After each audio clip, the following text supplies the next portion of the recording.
ठीक है। Good morning sir. Good morning, good morning. 6.3 देखिए जरा। और आप घर पर या ट्यूशन क्लास में, कोचिंग में कितना कर चुके? कोई सवाल आपको लग रहा है कि ये किया जाए तो पूछिए जरा। एक्सरसाइज 6.3, कुछ सर 6.2 बचेगा तो वो भी यस सर। रिवीजन पर लाइए। और अगर 6.2 पूछनी है तो 6.2। सर हाँ बोल। 6.3 का क्वेश्चन नंबर 26। तुम अपना सवाल पढ़ोगी जब, तो हमें पता चल जाएगा कि इसमें से कौन सा है। अगर पढ़े सर। अलग भी होगा तो भी करेंगे। आप सर पूछिए सवाल।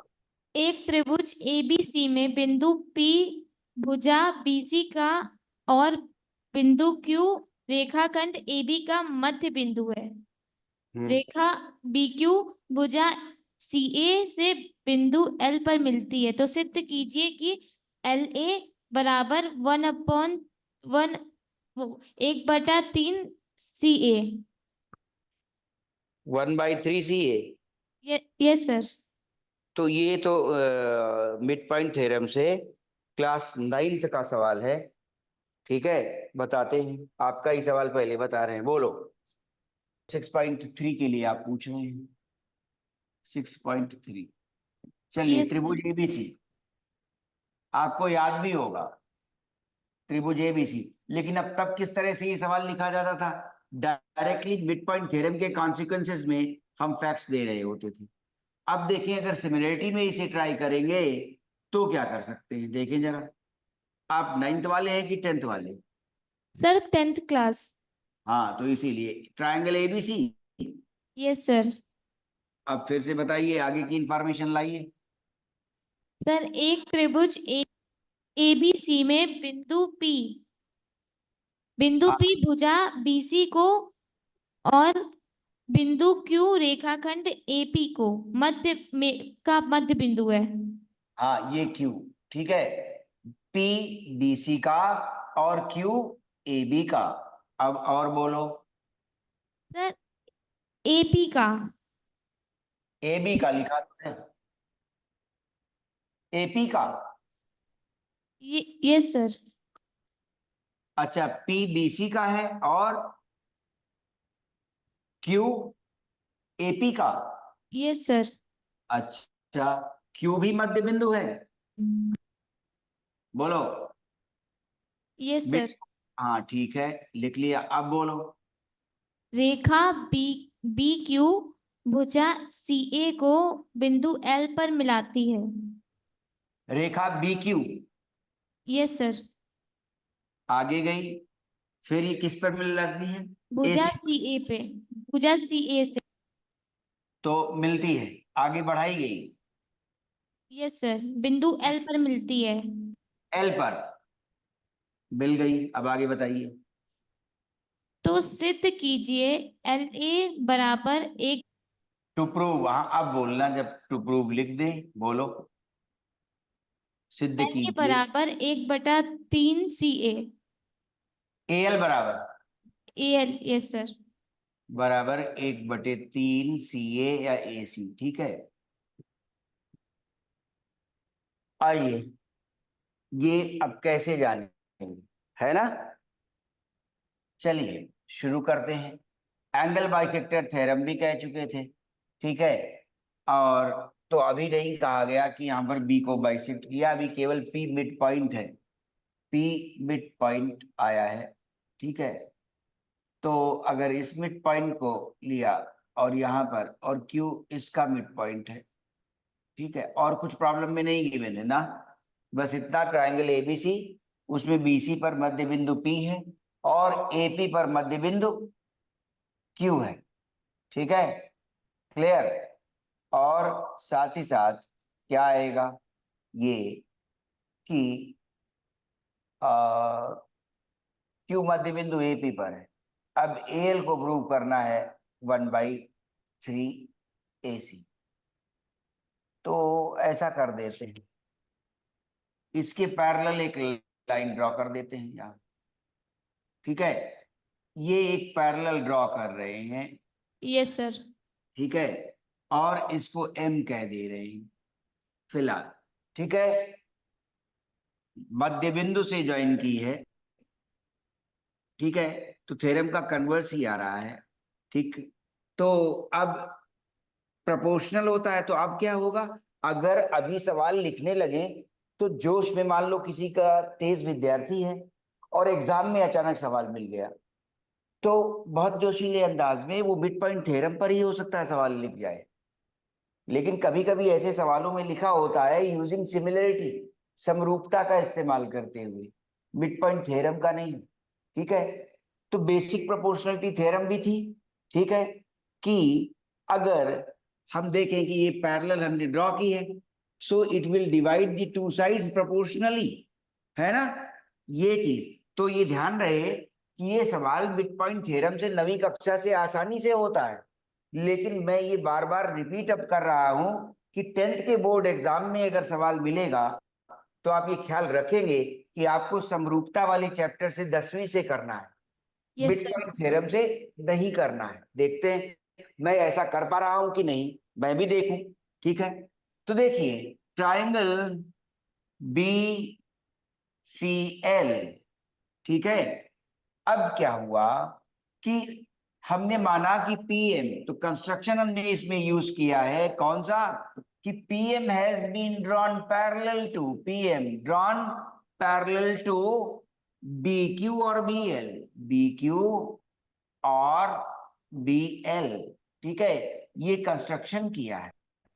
तो थेल्स थ्योरम क्या कह रही थी, याद करो, थेल्स थ्योरम ये कह रही थी कि अगर एक रेखाखंड ए बी सी में डीई पैरेलल टू बीसी है, if DE is parallel to BC, तो फिर क्या होगा, है ना, वो दोनों भुजाओं को जिनको प्रतिच्छेद कर रही है, इंटरसेक्ट करती है, उनको समानुपात में बांट देगी। AD AD upon DB is equal to AE upon EC. अब इसका कन्वर्स भी था, ये तो थ्योरम है, अब कन्वर्स ऑफ द थ्योरम क्या था वो भी रिपीट कर दे रहे हैं। कन्वर्स में ये नहीं था, कन्वर्स में ये है कि अगर ये समानुपात दिख जाएगा तो फिर पैरेलल होगी। तो यहां पर if D parallel to BC then that implies this, और कन्वर्स है थ्योरम का, if it exist AD by DB is equal to AE by EC, ठीक है, then what do we see, DE should be parallel to BC, DE BC के दोनों ही लिख दिए, ठीक है, थ्योरम का कन्वर्स और थ्योरम। आइए अब ट्राइंगल BCL में आइए, PL PM हमने ड्रॉ की है BL या BQ के पैरेलल, ट्राइंगल ये चल रहा है, ठीक है। तो अब हमने देखा कि PM, ठीक है, PM is running parallel to BL, ऐसा कह सकते हैं। तो जब ये पैरेलल जाएगी तो बेसिक प्रोपोर्शनलिटी थ्योरम कहेगी क्या, बेसिक प्रोपोर्शनलिटी थ्योरम। बहुत अच्छा सवाल पूछा है तुमने, शुभकामनाएं इसके लिए। बेसिक प्रोपोर्शनलिटी थ्योरम सवाल इंपॉर्टेंट बन जा रहा है, क्यों, आधी कॉपियों में इसका प्रूफ यूं ही मिलता है, क्या, स्टूडेंट मिड पॉइंट थ्योरम से लिख देते हैं, लेकिन समरूपता का सिद्धांत जो बेसिक प्रोपोर्शनलिटी के आधार पर आ रहा है उसके साथ जोड़ा जाएगा, ठीक है। तो बेसिक प्रोपोर्शनलिटी थ्योरम क्या कह रही है कि now BP upon PC, BP upon PC is equal to BP upon PC is LM upon MC, ठीक है, एलएम अपॉन सीएम ये कह देंगे।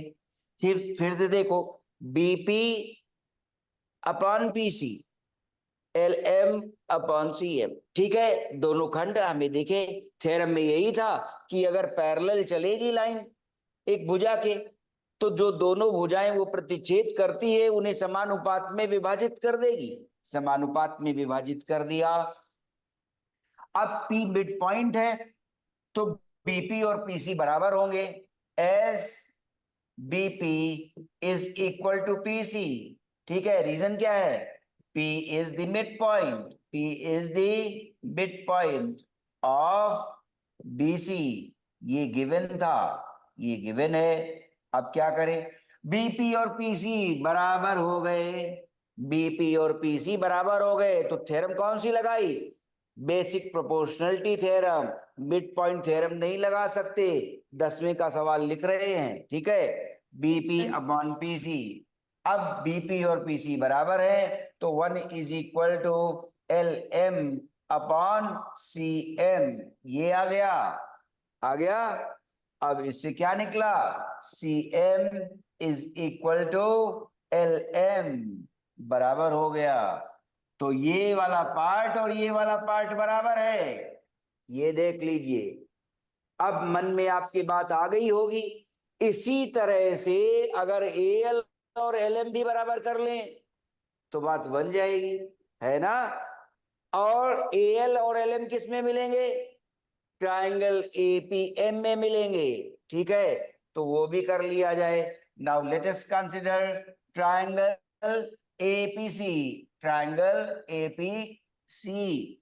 और शुरुआत ही देखो ऐसे की थी मैंने, दोषपूर्ण शुरुआत की थी कि ये तो तुमने 9th का सवाल पूछ लिया, मिड पॉइंट थ्योरम से होता है, ठीक है। लेकिन मुझे तुरंत याद आया कि 10वीं में ये सवाल पूछ लिया जाता है, चालाकी से एग्जामिनर इस सवाल को पूछते हैं। क्यों? वो जानते हैं मिड पॉइंट थ्योरम लगाएंगे आधे लड़के, हम काट देंगे सोल्यूशन, ठीक है। 10th है, सिमिलरिटी से लिखना था, और वो चैप्टर में पहले ही एक्सरसाइज आ जाता है बेसिक प्रोपोर्शनलिटी थ्योरम, तो वो ये बात आ गई। ट्राइंगल एपीसी, ठीक है, एपीसी की जगह सॉरी एपीएम, ट्राइंगल एपीएम। क्यों? जब ये हो गया कि सीएम बराबर एलएम, तो तुरंत मन में ये बात आ गई, युक्ति सूझी कि एल और एलएम भी बराबर हो जाएं, तो ये तीनों भाग बराबर हो जाएंगे। जब तीनों भाग बराबर हो जाएंगे तो फिर एल एसी का 1/3 बचेगा। तो अब देखें एपीएम ट्राइंगल में क्या हुआ, ठीक है।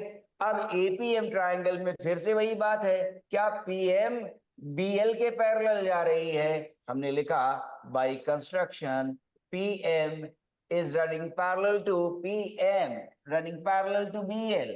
जब बीएल के इसे पैरेलल कर दी तो फिर हम आसानी से कह सकेंगे कि पीएम क्यूएल के पैरेलल है। PM is parallel to QL also because QL is lying on BL. QL is lying on BL. अब ये पैरेलल हो गई फिर से, therefore by basic proportionality theorem हम फिर से ये लिख सकते हैं क्या कि अब ये QL साइड AP को और AM को समानुपात में बांट देगी। मतलब now you will see that AQ upon QP, ठीक है, AQ upon QP is equal to AL upon LM। अब फिर से देखिए, आपने कहा था कि Q भी मिड पॉइंट है, किसका?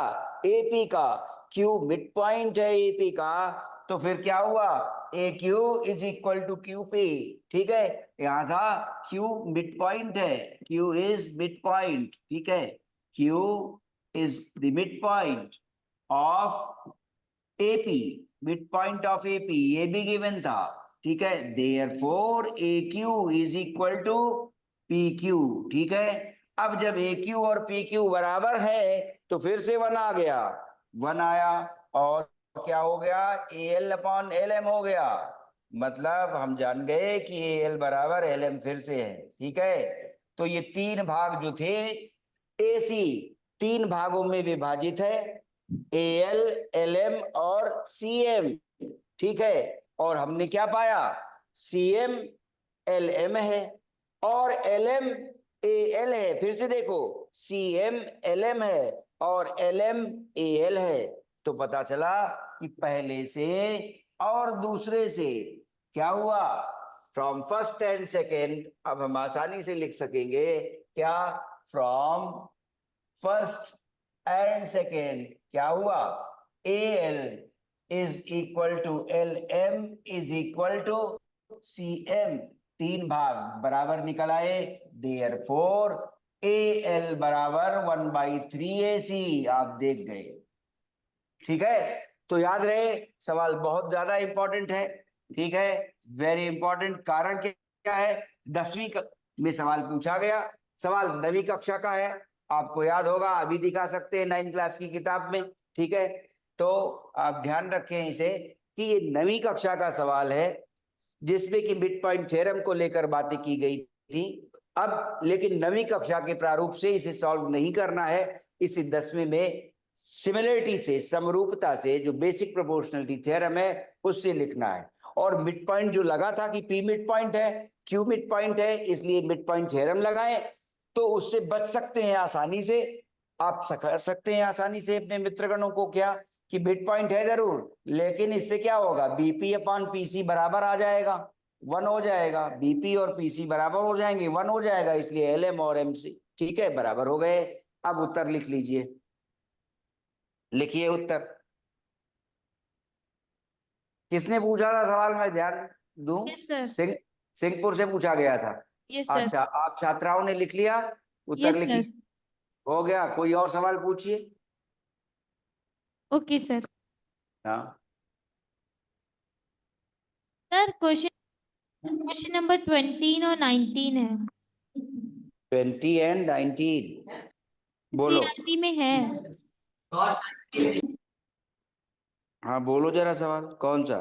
सीडी और जीएच क्रमशः कोण ए सी बी और कोण ई जी एफ के एक समद्विभाजक हैं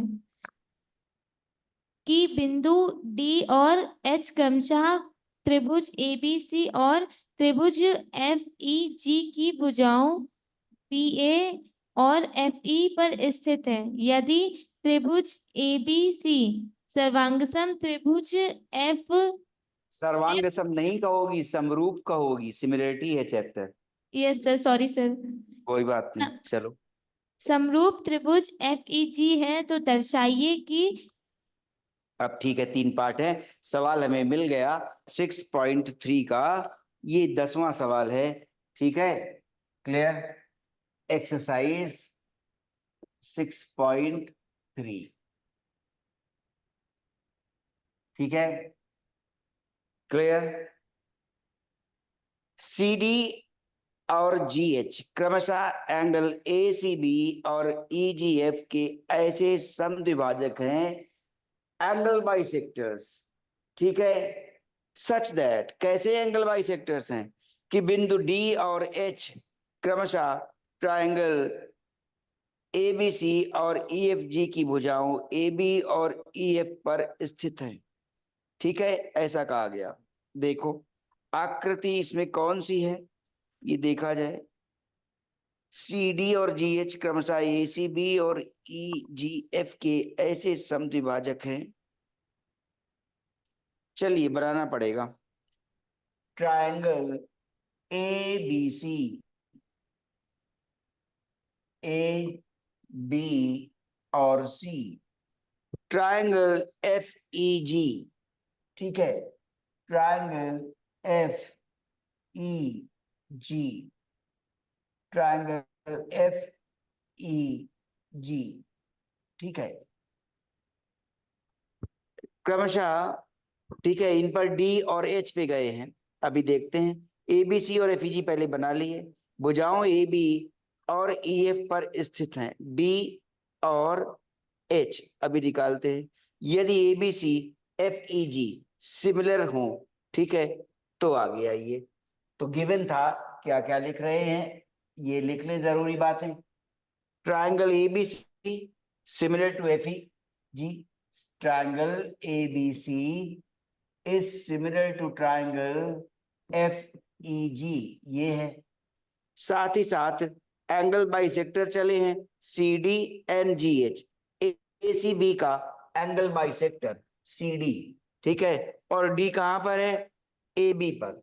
C का एंगल बाइसेक्टर, C का एंगल बाइसेक्टर, तो एंगल बाइसेक्टर थ्योरम सिखा चुके थे, ठीक है। तो angle bisector theorem, C angle C को बाइसेक्ट कर रही है, क्या, एंगल ACB को बाइसेक्ट किया CD ने, CD ने एंगल ACB को बाइसेक्ट किया। अब आगे आइए, EGF को भी बाइसेक्ट किया, किसने, GH ने शायद, हाँ GH ने एंगल EGF को बाइसेक्ट कर दिया, ठीक है। आगे और भी कुछ ये कहा गया कि उनके बाइसेक्टर्स AB पर D बिंदु से मिले, और यहां पर GH जो बाइसेक्टर है एंगल EGF का, वो FE पर H बिंदु पर आया है। चलिए, और ये सिमिलर गिवन है, ये गिवन था कि ABC is similar to FEG, ठीक है। पहला पार्ट, आइए पहला पार्ट है CD upon GH, CD upon GH is equal to AC upon FG, AC upon FG, ये लाना है पहला पार्ट। देखो जरा, CD अपॉन GH, यही एंगल बाइसेक्टर, यही एंगल बाइसेक्टर, ठीक है। उसके बाद AC अपॉन FG, AC ये, तो CD ये और AC ये, ठीक है। तो CD और AC, फिर उसके बाद GH और FG, GH और FG, ये वाला, ठीक है, ये और ये। अब देखें कि ये कैसे बराबर आएगा, ये देखा जाए, इसे कैसे बराबर कह सकते हैं, ठीक है। अब पहले से गिवन था कि ABC, ठीक है, सिमिलर है, क्लियर। ट्रायंगल किसके, FEG के, और FEG के जब सिमिलर है तो हम आसानी से कह सकते हैं क्या, दे आर इक्विएंगुलर, उनके कोण बराबर होंगे, and the sides will be proportional. तो इस बात से कि ABC FEG के सिमिलर है, इससे क्या निकल रहा है, इसका निष्कर्ष ये बनेगा क्या, कि साइड्स प्रोपोर्शनल होंगी और एंगल्स इक्वल होंगे। तो हम कह सकते हैं angle A is equal to angle F, ये बात आई, ठीक है। और हम ये भी कह सकते हैं एंगल C, क्योंकि साफ है C और G, angle A is angle F, C और G भी बराबर हैं, क्योंकि ट्रायंगल सिमिलर पहले से दिए गए हैं। तो अब हम कह सकते हैं angle C is equal to angle G, क्योंकि ट्रायंगल सिमिलर है, जब सिमिलर होंगे तो इक्विएंगुलर हो जाएंगे, ठीक है। अच्छा, अब C और जब G बराबर हैं तो उनके आधे भी बराबर होंगे, जब C एंगल और G बराबर है तो उनके आधे भी बराबर होंगे, half angle C is half angle G, ठीक है। अब हाफ एंगल C हम लोग इस ट्रायंगल में जिसकी जरूरत है कि CD किस में मिल रहा है, CD और AC किस में मिल रहे हैं, ADC में, A और GH और FG किस में मिल रहे हैं, ठीक है, इसमें FHG में या GHF में, ठीक है। तो हम लोग अब इन्हें कह लें, इन ट्रायंगल को नेम कर दें कि ये एंगल 1, ठीक है, और फिर ये एंगल 2, ये भी।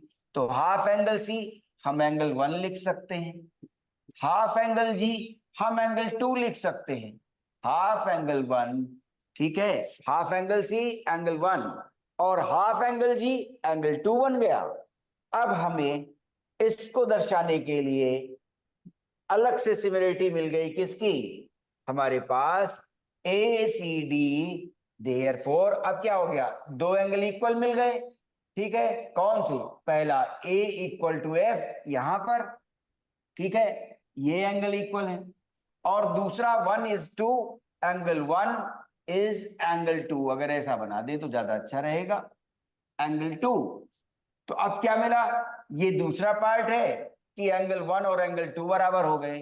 तो पता चला क्या, कि नाउ इन ट्रायंगल, कौन सा ट्रायंगल, ADC या ACD ऐसे मान लो, ACD एंड ट्रायंगल FGH, ठीक है, ट्रायंगल FGH, ठीक है।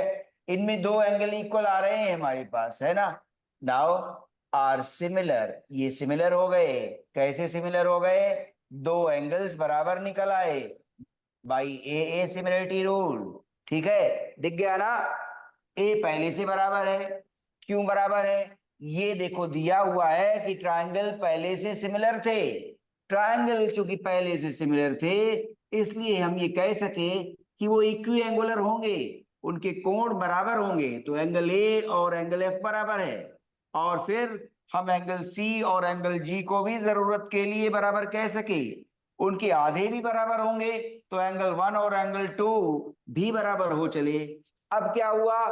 इन दोनों ट्रायंगल्स में एसीडी और एफजीएच में दो कोण बराबर निकल आए, तो माने वो सिमिलर हो गए बाय डबल ए रूल। अब जब सिमिलर हो गए तो हम प्रोपोर्शनलिटी आसानी से लिख सकते हैं। Therefore sides are proportional, sides proportional होंगी, ये ध्यान देना है।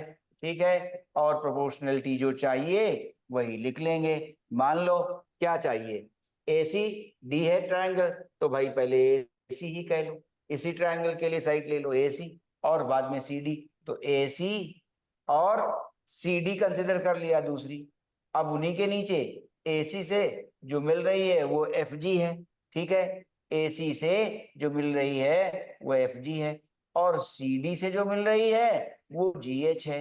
आ गया अपने आप। ठीक है, A C upon F G, A C upon F G, इससे में C D upon G H. ठीक है, पहला भाग पूरा हो गया। एक भाग पूरा होते ही दूसरे अपने आप शुरू हो जाते हैं आना। ठीक है, क्लियर? आ गया। अब दूसरा और तीसरा फिर से, triangle DCB is similar to triangle HGE, और तीसरा पार्ट है triangle DCA is similar to triangle HGF. जब ये दोनों सिमिलर हो गए, ठीक है, तो उसी तरह से जैसे इसमें आए हैं हम आगे बढ़ चलेंगे। आइए, तो पहला पार्ट हो गया, फर्स्ट पार्ट प्रूव्ड। ठीक है, आइए अब दूसरा पार्ट भी इन्होंने मांगा है। दूसरे पार्ट में कह रहे हैं triangle DCB, triangle DCB is similar to triangle HGE, similar to triangle HGE. देखा जाए कहां बन रहे हैं। अब दूसरा ट्रायंगल आ गया, वही जो बचा, ये वाला तो बराबर सिमिलर प्रूव हो गया। अब दूसरा बच गया, डी डी सी बी। ठीक है, क्लियर? और एच जी ई, एच जी ई, तो एंगल तो बराबर होगा ही होगा, पहले से ही बराबर है, तो उसका आधा पार्ट यहां पर बराबर होगा। ठीक है, तो हम इसको तीसरा और चौथा कह देंगे। ठीक है, ये वाला, तो यहाँ एक एंगल तुरंत बराबर मिल गया, ये चीज आई।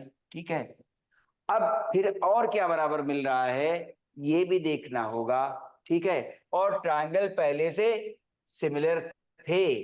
ठीक है, तो जब ट्रायंगल पहले से सिमिलर थे तो हम आसानी से कह सकते थे क्या, कि अगर हम यहां पर कंसिडर करें प्रोपोर्शनलिटी, और यहां पर एक एंगल भी बराबर आ गया 3 और 4 में। ठीक है, और यहां पर अगर हम एंगल बाइसेक्टर थ्योरम कंसिडर करते तो भी काम चल जाता कि ये एंगल बाइसेक्टर्स थे, देयरफॉर एफ एच या एच एफ, इससे मैं यहां से ये आया एच ई, और वो इसके बराबर हो जाएगा एफ जी और जी ई के बराबर। ठीक है, तो अब देखिए भी एक कोण मिला, और इनको बराबर कर देने से, इन दोनों को बराबर कर देने से हमें क्या मिल रहा है हम ये देखें। ठीक है, तो हम देख सकते हैं क्या कि अब ए सी इधर का, ए सी अपॉन एफ जी लिया था ये, और वो क्या दे दिया, सी डी। ठीक है, अपॉन कितना, जी एच। लेकिन जब ये सिमिलर था तो फिर से देखें इस वाली बात को लेकर, तो यहां पर हम एक चीज और कह सकते हैं। अब उसे देखिए, ये कि अब हमने एंगल से पहले लिख लिया था, अब हम साइड्स को प्रोपोर्शनल ले सकते हैं। तो देखें जरा क्या, ए बी, ठीक है, बी सी और ए सी, ये सिमिलर हुआ था ट्रायंगल, पहले से गिवन है, तो साइड्स प्रोपोर्शनल होंगी, तो पहले वो वाली प्रोपोर्शनलिटी लिख लें। ए बी, ठीक है, सिमिलर था, और ट्रायंगल एबीसी सिमिलर कहा गया था एफ ई जी के, ठीक है, तो एफ ई ले, एफ ई, ठीक है, ए बी अपॉन, ये पहले एफ ई ले लिया, बी सी और ई जी कंसिडर किया गया था, बी सी और ई, तो ये ई जी आ गया, और फिर AC कंसिडर किया गया, AC, तो वो GF आ गया, ठीक है। अब देखो ये प्रोपोर्शनलिटी काम कर जाएगी, ये प्रोपोर्शनलिटी काम कर जाएगी, क्योंकि AC अपॉन GH जो कंसिडर किया गया, फिर से देखें, GF है, GH लिख गया, सॉरी, GF, ठीक है। चलो अब देखो आसानी से, AC अपॉन GF, ठीक है, यहां आ रहा है, और AC अपॉन GF यहां पर है, ठीक है, और CD अपॉन GH के बराबर कंसीडर किया गया था, तो AC अपॉन GF यहां पर आया है, ठीक है। तो हम आसानी से लिख सकते हैं, अगर ये वाला पार्ट ले ले जिसमें BC और EG आ रहे हैं, तो बात बन जाएगी। हम देखेंगे यहां से, ये लिख रहे हैं, देखो ध्यान से समझना, BC upon EG is equal to AC upon GF, ठीक है, और वो क्या है, इसके बराबर साफ दिख रहा है कि AC अपॉन GF फिर CD अपॉन GH के बराबर हो जाएगा, तो CD अपॉन GH के बराबर हो गया, ठीक है। तो अब हमें क्या मिला, BC upon EG is same as CD upon GH, तो इन दोनों को कंबाइन कर लीजिए, इनमें से केवल ये दो उठा लीजिए, this implies we can write BC upon EG equal to कितना, CD अपॉन GH, इसके बराबर लिख सकते हैं, ठीक है। तो अब एक प्रोपोर्शनलिटी दिखाई दे गई, और साथ में एंगल 3 बराबर एंगल 4, ठीक है, and angle 3 is equal to angle 4, ये पहले से है, बाइसेक्टर था, तो क्या मिला, SAS से ये ट्रायंगल दोनों सिमिलर हो गए, क्यों, हम साफ लिख रहे हैं, we have two things, first BC upon EG is equal to CD upon GH, also angle 3 equal to angle 4, therefore triangle DCB is similar to triangle HGE, कैसे, SAS रूल से, ठीक है, साइड है ना दो, BC और CD, EG और GH, इन दो ट्रायंगल्स के लिए, ठीक है, साइड्स मिल गई, और बीच में एक एंगल मिल गया, इंक्लूडेड एंगल, तो SAS ये आ गया सिमिलरिटी रूल, ठीक है, ये सिमिलरिटी रूल बन गया, दो साइड्स की प्रोपोर्शनलिटी और इंक्लूडेड एंगल, ठीक है। तो ये प्रूव हो गया कि DCB और HGE भी सिमिलर होंगे। शायद ही अब तीसरे पार्ट में कुछ खास लिखना पड़ेगा, एक ही लाइन बचेगी, और वो थर्ड पार्ट है, DCA is similar to triangle HGF, DCA, ठीक है, DCA is similar to HGF, ठीक है।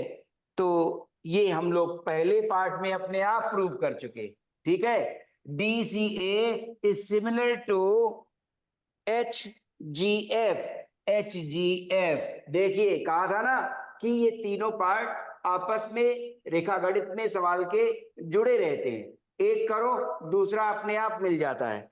अब देखो पहले पार्ट को सिद्ध करने के लिए थर्ड पार्ट पहले ही लिखा जा चुका है सिमिलर, देखो triangle DCA is similar to HGF, how, by AA similarity rule, पहले से हो गया, ठीक है। इसलिए थर्ड पार्ट स्वयं पहले वाले पार्ट में घटित हो चुका है, थर्ड पार्ट, ठीक है, बेस्ड ऑन, ठीक है, फर्स्ट पार्ट के शुरुआत में ही वो बात मिल गई थी, क्या, Yes. AC and FGH similar, ठीक है। Yes sir. क्लियर? हाँ, तो थर्ड पार्ट अपने आप पहले पार्ट में ऊपर लिखा जा चुका है। ऐसा भी नहीं है कि हम कह दें अनुमान से कि वो तो होगा ही नहीं, हम लोग लिख चुके हैं।